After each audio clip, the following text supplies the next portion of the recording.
person's life, I think it's kind of funny, maybe mine as an example. I've been called Smiley a lot, and I tend to smile a lot, probably because my mother was telling me since like birth to get that scowl off my face. Anyway, so I smile a lot, and my mother, my dear mother, I think it's interesting that when I found the adoption papers for my little brother and found out that I was conceived out of wedlock, what a huge impact that had on my mother. And she broke down, and she's just, but I loved you and I wanted to keep you, and da da da da da. And I thought, well, of course you did. I mean, it was all very confusing, but as it unfolded through life and stuff and things, and me getting into how we live out our cellular memories through our bodies and have our experiences a lot of times traumatically through our bodies later. And as now a person who is okay with admitting they have post-traumatic stress responses, my life is very interesting. I still smile a lot.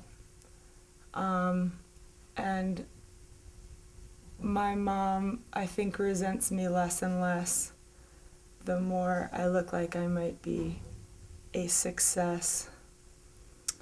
One cool thing that happened to me was when I stepped funny and had an astronomically strange knee disruption. My friend calls it a tragic walking accident, and I almost had to get my leg cut off. And I've somehow defied all the laws of medical books and was able to keep my leg even though there was a disruption in the artery, and it makes one wonder if all of Mother's prayers and all of friends' prayers helped that. It's a really cool scar, and oh gosh, my legs are dry. But and I can even move my foot a little, which is good. I can wear ugly boots and they help. But I'm glad that my mom told me to smile a lot, though, even if it was kind of icky the way she did it. I felt like when I was a kid, because I crack up at myself and the goofy shit that happens to me, and I like that I was born out of wedlock and have a strange family story, and it's all very PC, like what's it called, like a patchwork quilt, like a color by numbers thing that is way hard to put into a smaller thing, smaller capsule.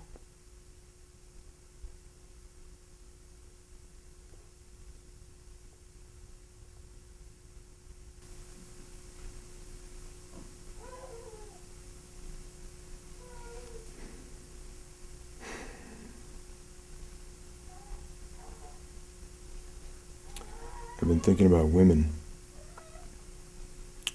in my life, women in the past. It's really amazing how women, they change our lives. It's like they mark our time. I've known a lot of them. Early in my life, I was always amazed by older women. I was always intrigued by them, attracted by them. There was always something powerful about them, mysterious. And I had a relationship in my 20s with an African American girl, and she hadn't had much experience with men, and neither had I at the time with women. And we both kind of were fumbling through the relationship. And the sex thing came into it, and we had been going out for about 2 years. And then she finally challenged me, you know, when are you going to be a boyfriend? And I was like, yeah, right, boyfriend, okay. So I became a boyfriend. But that brought in the whole enchilada, the whole mix of being in a relationship, and sex came into it. And after she sort of challenged me, I rose to the occasion. And when I did, she left.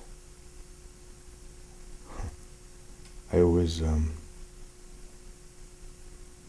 wonder what was the problem with me, you know, like what was it that pushed her away, or that made her, you know, fearful. So I went on like a binge for about 6 months, and just any able-bodied woman I could find who wanted this able-bodied man. But the relationships were shorter and less than fulfilling. And there was that memory of sort of, why did she leave? What was wrong with me? So finally I went out with this very big girl. She was probably about 200 pounds or something. But she was curvy, she was beautiful, she was sort of one of those old Venus statues. And there was a patrician part of her. There was something very noble she exuded. We went to the museum, the Japanese sculptor Isamu Noguchi, and she liked the modern forms, and so did I, and there's a lot of feminine curves in his work, the textures, the way he worked the stone.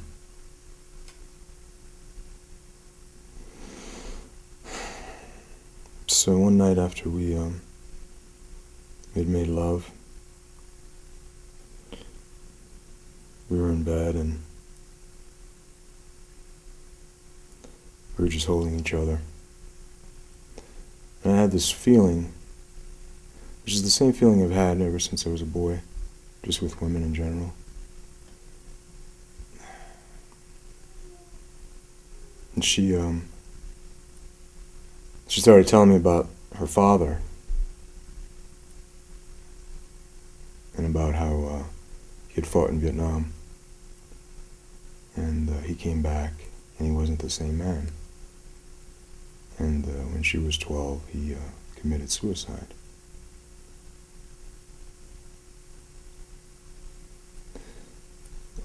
It was one of the first times in my life where I realized that women have a lot that they deal with in their lives.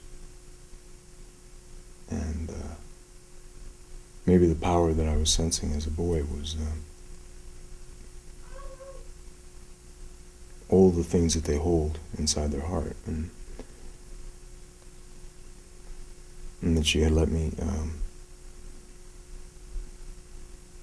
know about that. We spent the rest of the night, and then I left, and before I left I said, "This will be the last time I see you." She goes, "Yeah." So that was it. I went celibate for about 2 years. But I never forgot. Still to this day, I just... women.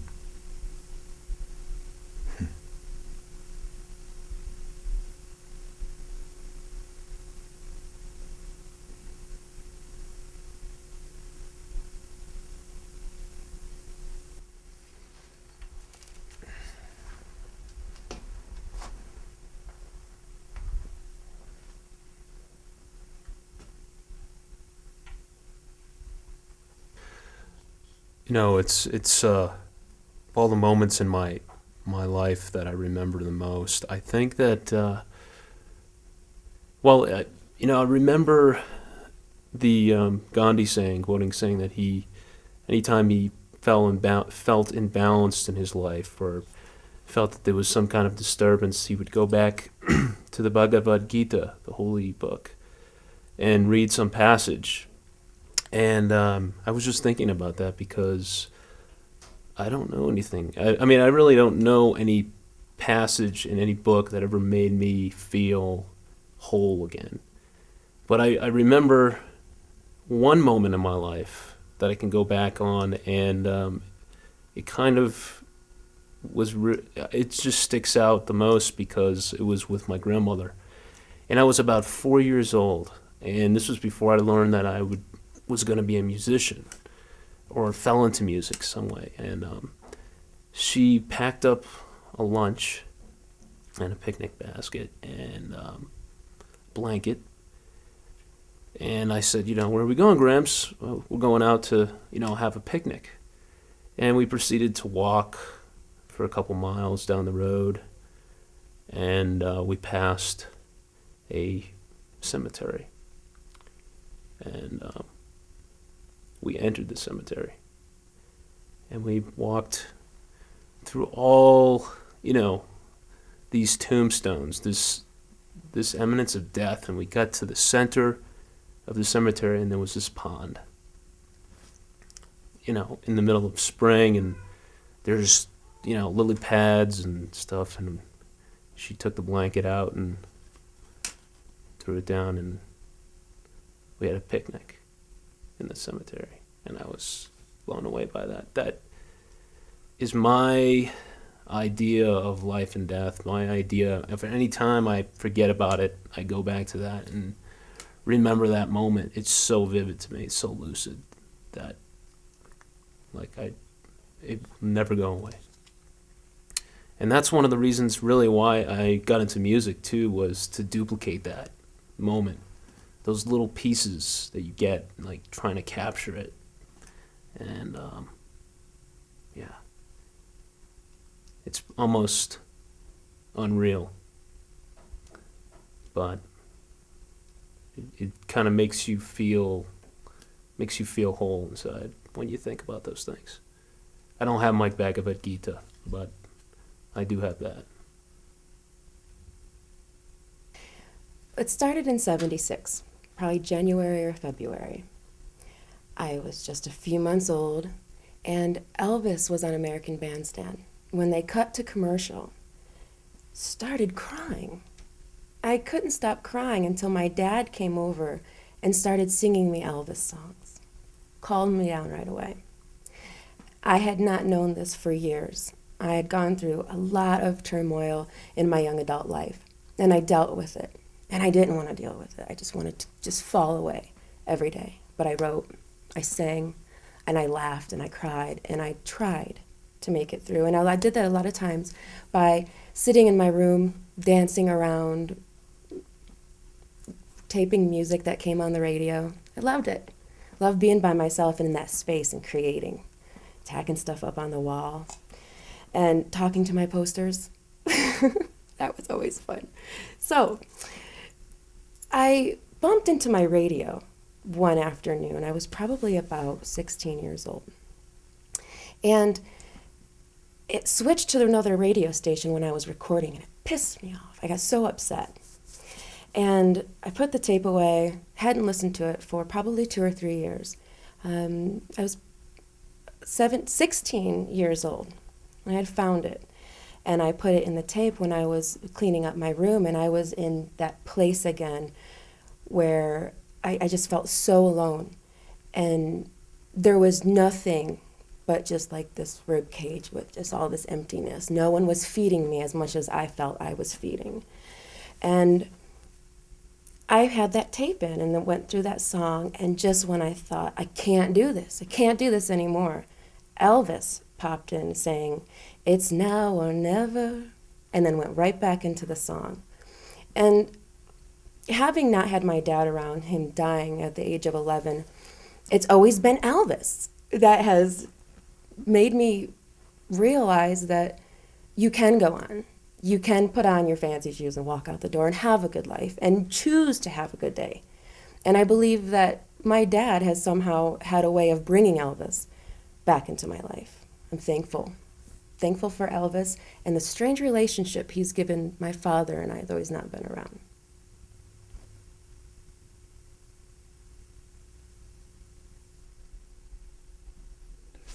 All right. So, thinking about childhood, my mom always said, hey, you know, if you want to be on TV, you ain't got a whole lot of time to watch it. So this is kind of, I guess, her lesson to me. She's still alive. I don't mean to make her sound like she's gone. Parents are still married 40 years. I'm very happy about that. Inspirational it is. But truth is, I want to tell you is that growing up was not always easy. You know, it was kind of a real difficult thing. I had two different paths. You know, I had the dark and I had the light working. You know what I'm saying? And it was kind of like, you know, when I was born, I always had like this certain type of directness about me. I always had this certain type of, like, I guess one would call it anger, I guess, whatever. But still, it was just inside of me, it was just how I felt, my emotions, and how I, displayed them to other people. And so basically, I never forget it. My mom told me, she's like, one time I asked you to eat some broccoli, and you was like, you just picked your fork up and pointed at me, and I never forget it because I was like sore for like a day after that, you know. So it was just like for that show of that wrong show of emotion, you know. And in my genetic history of like where I come from, you know, we had my father. He served during Vietnam, but he didn't serve in Vietnam. What he did, he served in Okinawa during when the soldiers were stationed there. So that's where I get my internal bouncer from. And so that's pretty much what served me later in life too, becoming a bouncer, coming to living on the East Coast for so long and coming out here to Santa Fe doing the same thing. And his father was in World War II, and his father was in World War I. It's just like this whole like just genetic history of affiliation with fire and war and death and all this other craziness and stuff. And so trying to come to terms to balance that, I'll never forget it. I was 20 years old, and I was living in Richmond, Virginia with a young lady. We ended up living for like 5 years together or whatever. But I don't know what it was. It's something about when you get your back against the wall, you just look for an outlet, and your emotions are so built up inside, you just don't even know where you're gonna, like, can I write this shit down? Can I what can I do? So it's just like, okay, here we go. I said, you know what? I'm gonna fast for 40 days. I just didn't eat anything. 40 days, just water, just nothing, not even like sexual contact, just nothing. And it was just like, and I came out of it. I mean, during it, I saw like the whole creation of man, like everything that was like ever connected anything to anything you think you may have been or may think you want to be. And it was like being inside of a energy spectrum, something weird that you can just feel good and feel. But I realized when I came out of it, that how to balance that emotion, that emotional content that I have inside me, as opposed to being aggressive and just really coming out and saying what I feel. I express what I feel in so many different ways. It just goes so much more further now. And I remember being a kid, and I seen a movie called Enter the Dragon, and it messed me up not messed me up in a bad way, but it just got me like, oh shit, this dude's like talking about emotional content and how to control your mind, body, and spirit. And my father was my first martial arts instructor. You know, he showed me how to master my body's physical form through movement. And so that's where I've come to terms with my peace, you know, expressing myself with my physical form, with martial arts, but also with film and with just writing and creativity. And so, yeah, coming out for 40 days, and it's just like I just came out a whole different person, and I feel great.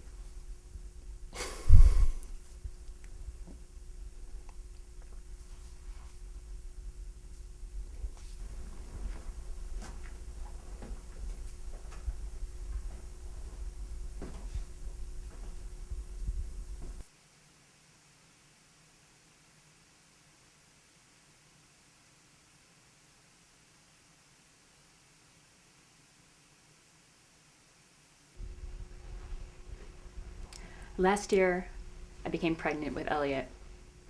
I found out in February, and it was the most exciting news I'd ever received. I couldn't have been happier, and I'd always wanted to be a mom. Thought 9 months of bliss. That's what I envisioned. And I felt that way for about 2 weeks. And then really bad morning sickness set in. And like any other mom, I felt miserable. And unfortunately, it lasted for about 4 months. I had to go back and forth to the hospitals and get IVs because of severe dehydration, lost weight. And because of the hormones, I was temporarily crazy. It was a fun time for my husband. So after that subsided, I started thinking I was going to feel better, and I started having cramping, which were contractions. I was only 21 weeks pregnant, and I had to rush to the emergency room and was told I was in preterm labor. The nurse put me in a really odd position because she was worried I was going to start going into delivery mode.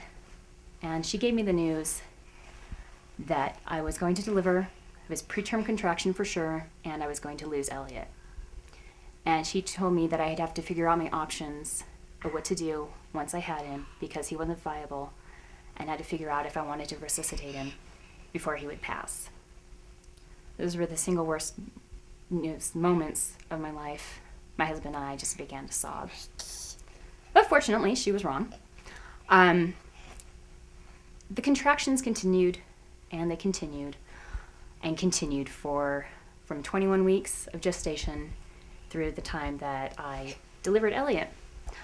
I was on bed rest, which was misery, and throughout that time, I just couldn't have figured that pregnancy would have been so terrible. Beforehand, I didn't want to be pregnant. I hated life.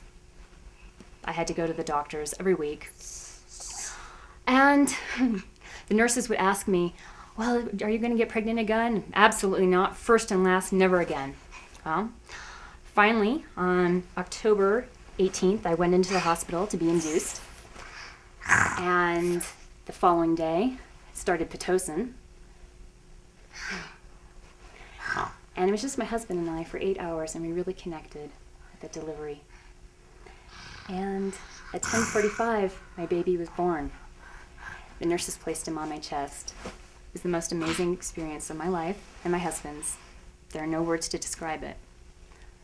And as soon as he was on my chest and I was holding him in my arms, I looked at my husband and I knew immediately I would do it again in a heartbeat.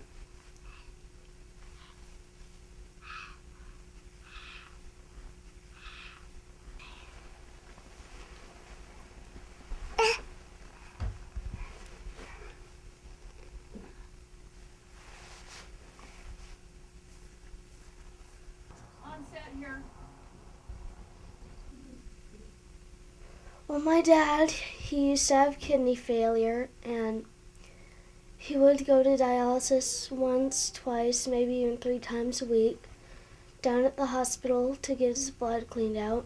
And he would have seizures sometimes, and he would be on the couch or the floor bleeding. And one day, when my mom had left for Seattle to interview for a job, a couple hours later, he'd gone up to his room, and I never saw him come back downstairs. And then I heard a loud bang in our dining room, and I ran in there as fast as I could, and my dad was lying there, I think unconscious, under a chair.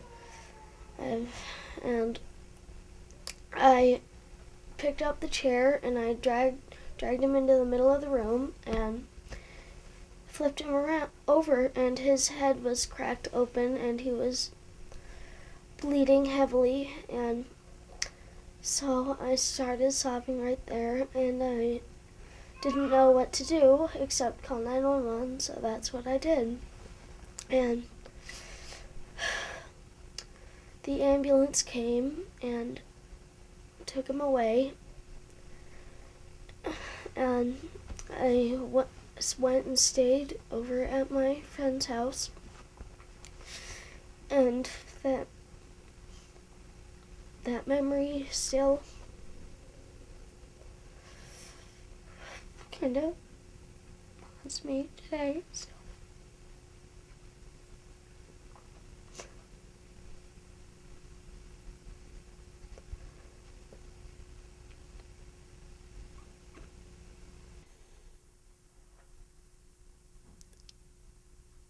I guess my life's always been really easy, not very hard, very happy-go-lucky.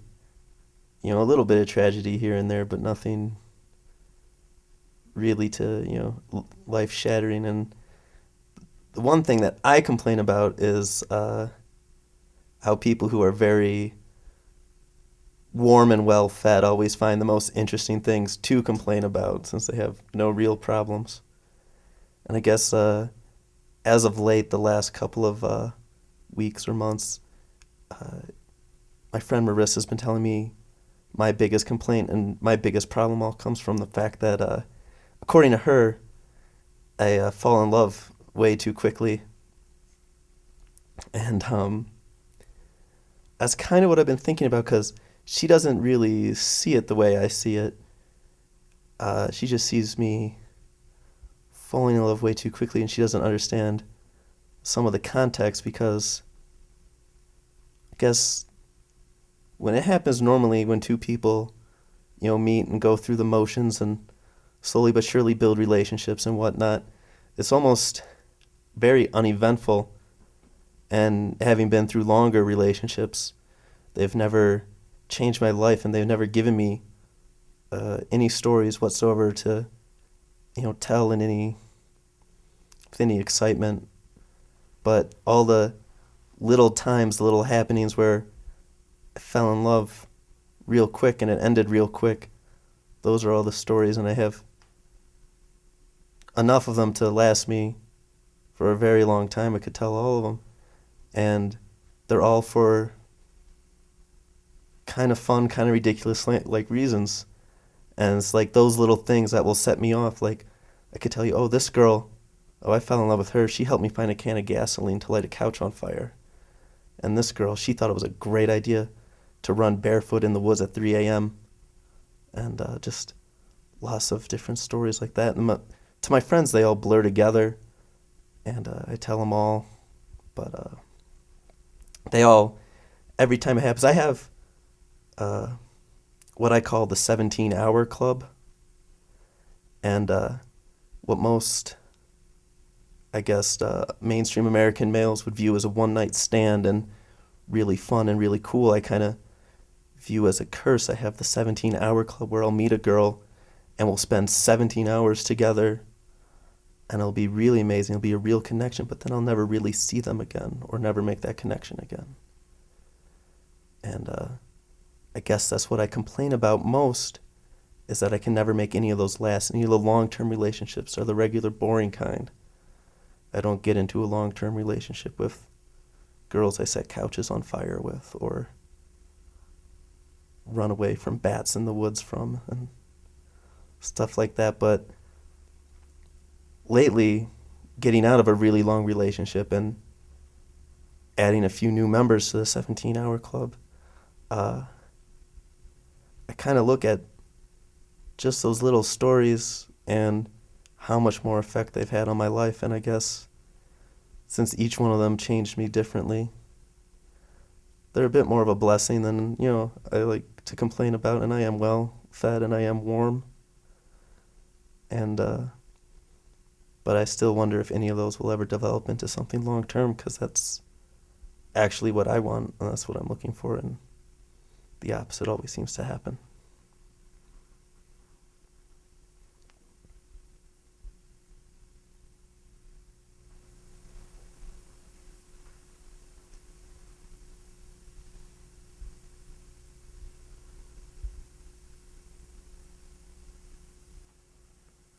So I have one brother, and he's 3 years younger than me.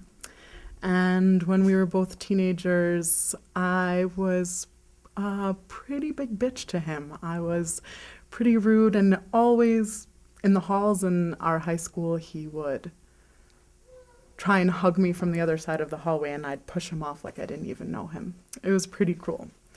And when I was 18 and graduated from high school, I moved to Thailand.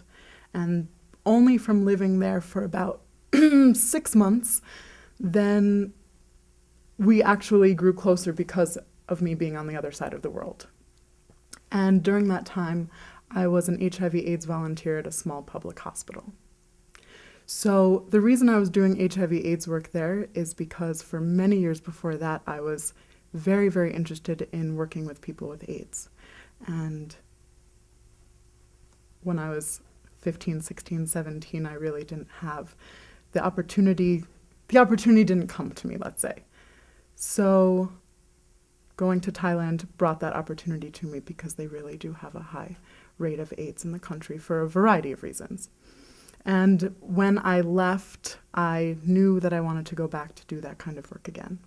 So upon returning to the US, I did other things, did school, did work, other things. But always when I was continuing with my integrative medicine internships in Belize, when I was meeting with people in Ecuador, when I was meeting with people in New York, I always had this question: what would you do if someone came to you with HIV? What would you do? What would you do? So all through this time, I could say that my brother was my best friend, as he still is to this day. So on Halloween Day 2007, he finds out that he is HIV positive.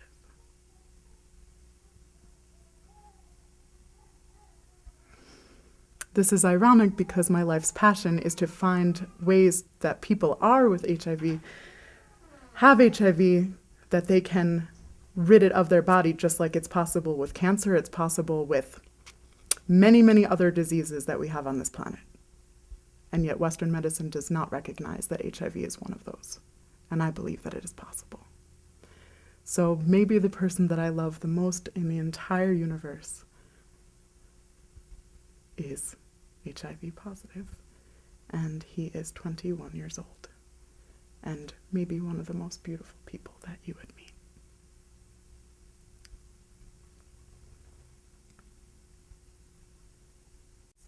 And I don't know why I was tossing and turning all night last night, but the night before that, I was sleeping, and something woke me up. I don't know what, but because we're right here seeing my bed, I was facing this way, and the blankets were in front of me, and I saw a big black snake coming up over the edge of the blankets towards my face.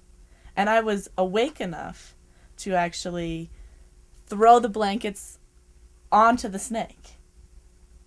So I really did this. And then I was awake enough to be afraid to look under the blankets, thinking there would be a snake there. But when I finally became fully aware of what was going on, I was very, very excited. And I still haven't figured that out, but I think it has something to do with last night's not being able to sleep all night.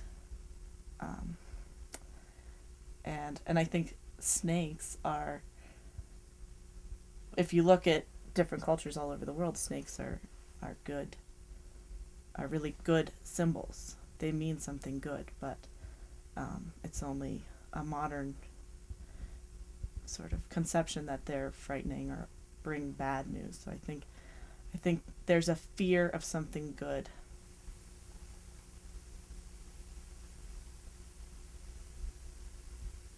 Well, death is never easy. A friend of mine, a colleague, is in his mid-80s, and his wife died, and it shook him up. But that, when you reach your 80s, you know it's coming.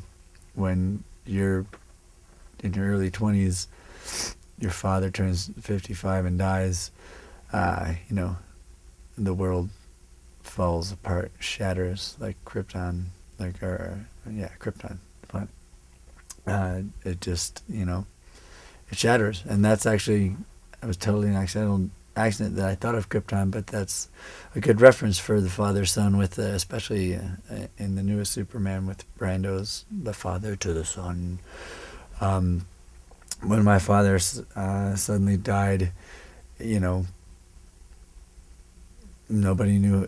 There's no book, you know. Somebody said to me, there's about 11 emotions that you'll go through over the next 7 years or so, and I have no idea what they are, he said, but I know that I went through them, and I understand now, years later, and began to understand over the years exactly what he meant. It's nothing you can explain, but you know, my older brother, felt like he needed to become the father, and that left the three of us in a situation that was not right, because he's the son, he's not the husband, and you know, we didn't need a father. And my uncle, you know, made it clear that he wasn't going to be anyone's father, and then he kind of did, by accident, sort of take that role, in many ways, mostly positive, but you know, it disrupts the whole family structure, and in fact, a friend was talking about it last night, saying that, you know, for years I was a mess, partly because of it, and I said, yeah, and it's something to come to terms with, but then there's suddenly those moments where you just, maybe you've had a drink or two, or you're totally sober, but you're just up in the mountains, and you just want to turn and talk to him. Or sometimes I find myself about to say to my mother, you know, what would Dad say, or what did Dad say, not what would. You forget that he's passed away, even 9 years later, or whatever it is. It's you know, and maybe that's because they don't pass away, they're still around somehow, even though you can't hear what they're saying to you in the way that you can hear what a person who has not been buried says to you. But they still talk to you, and sometimes we all break down, but we're also not a family that talks about it much. I mean, we've reached a point where we can tell stories about him sometimes, but my family is sort of, I mean, you know, we've all moved on and we're happy with our lives, and he would be very proud of what we've all done, and we've all achieved it because of him.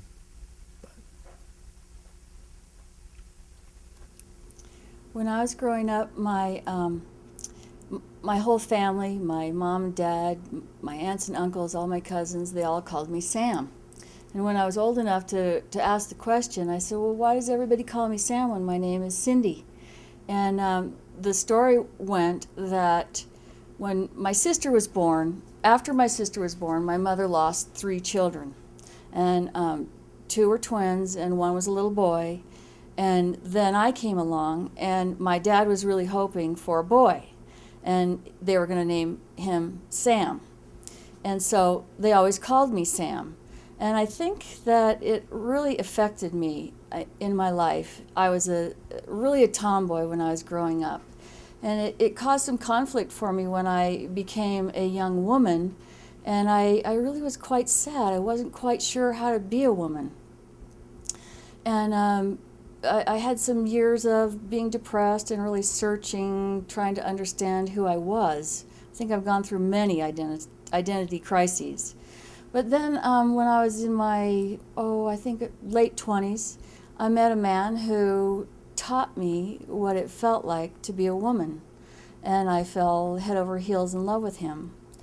And it didn't last long, and I was so crushed when it was over.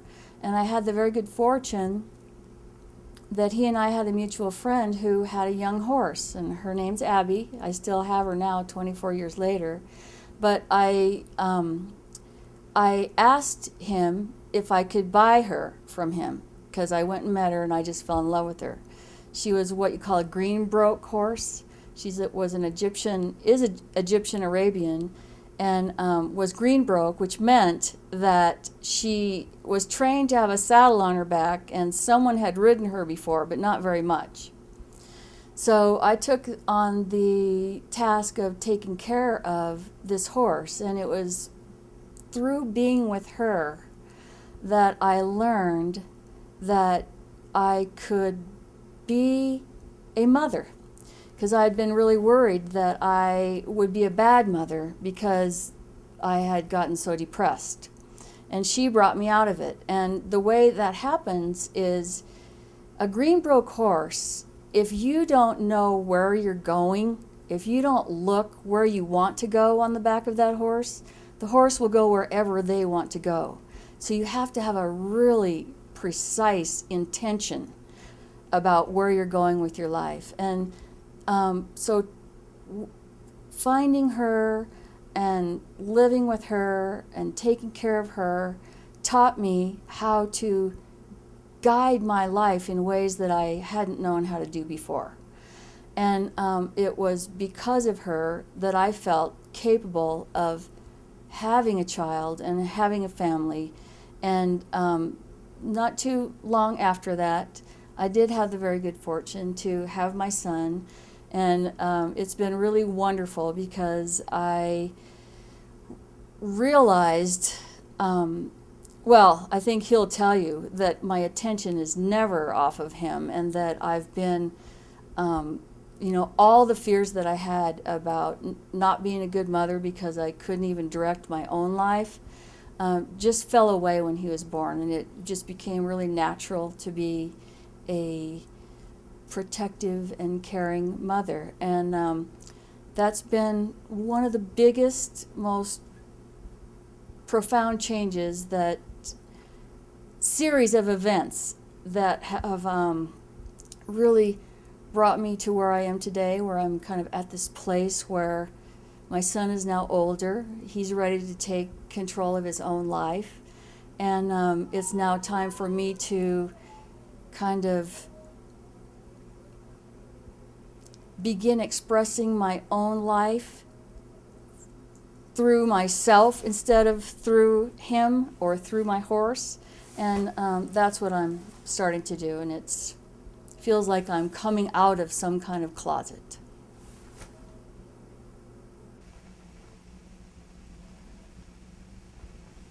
So I think it was about 2 years ago in the spring, I went to take a bath, and it was kind of a cool night, and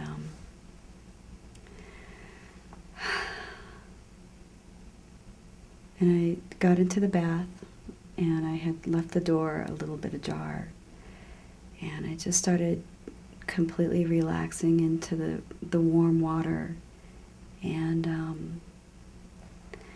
thought I heard some sounds in the hallway, and I thought it was my cat brushing up against a coat or something, and I suddenly the door opened a little bit, and I thought it was my cat again. And I had lit 2 candles in the bathroom, so everything was dark except for 2 candles on the counter. And then the door opened, and this man came in. He had his head wrapped in gauze, and he had some tufts of hair sticking up out of the gauze. And he was breathing through it really loud. And he, as soon as he came in, he extinguished the candles. And he was breathing really heavily. I could hear it in the darkness. And I was still completely shocked. I was in shock. I was kind of taking everything in slow motion. And suddenly I could feel him near the edge of the tub. He was reaching for the tub, and he started to touch me and grope me, and he reeked of alcohol. And I didn't say a word. I couldn't say a word. And I scrunched up in a fetal position in the bathtub, and I was hanging on to the faucet and in a fetal position. And he was groping me, and I suddenly, what flashed in my mind is that I don't want to go this way. I don't want to have an experience that's going to be worse than what this already is. And I started screaming really loud, "No!" And I started splashing water on him. And and just screaming and screaming. No, I was, basically, I made this decision, like, I am not going to let this happen. I will not let it go down this way. And he, after a while of struggling, he started to struggle a little bit more. And I splashed more water and I screamed really loud, and then he ran away. He ran out the door. And, it was a really, really amazing experience. I realized, even later that night, as I was lying in bed, that where would I invite someone like that into my life, to come into my house, into my most private space? And where would I let somebody think that they could do that to me? And I realized I might have been a victim to the circumstance, but I will not choose to be a victim in my life and let the experience create me to be a victim.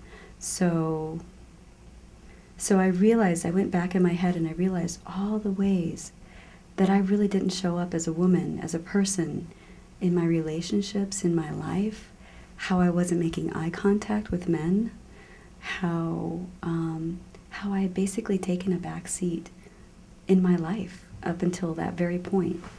And I just made a decision to not do that anymore. And my life has been a lot fuller since the experience.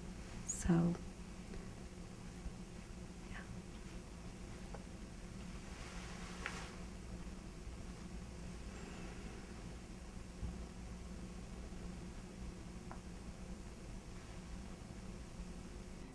Yes, well, I've been here in Santa Fe, I would say about 20 years of my life, and I'm 21 now.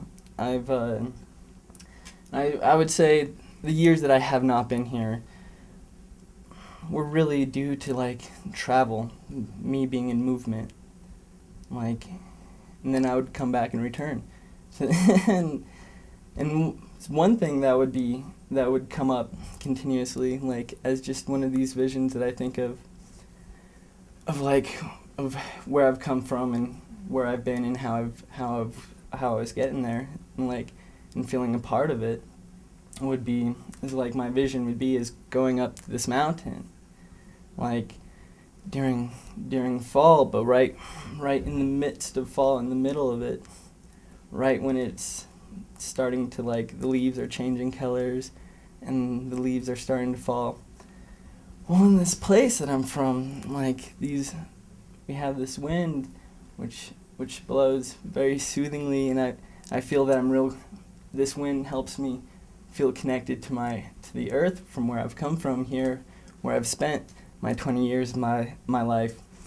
So I'm going up to this hill, as below my feet is where this hill is, and I'm pushing myself up, and I'm taking steps, and I'm just gliding real fluid and smoothly. And as I'm taking in my breaths, I'm also taking in the air around me, connected to all this wind. I could hear the leaves breathing, coming in closer as I breathe.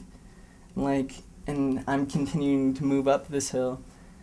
And as I turn, stop, and realize this is where I'm at, and just feeling connected into this moment of my life, part of my vision, as I turn around just to circle again, and I go down, and then it's all downhill from pushing up, and it's downhill, and I have this smooth, serene feeling.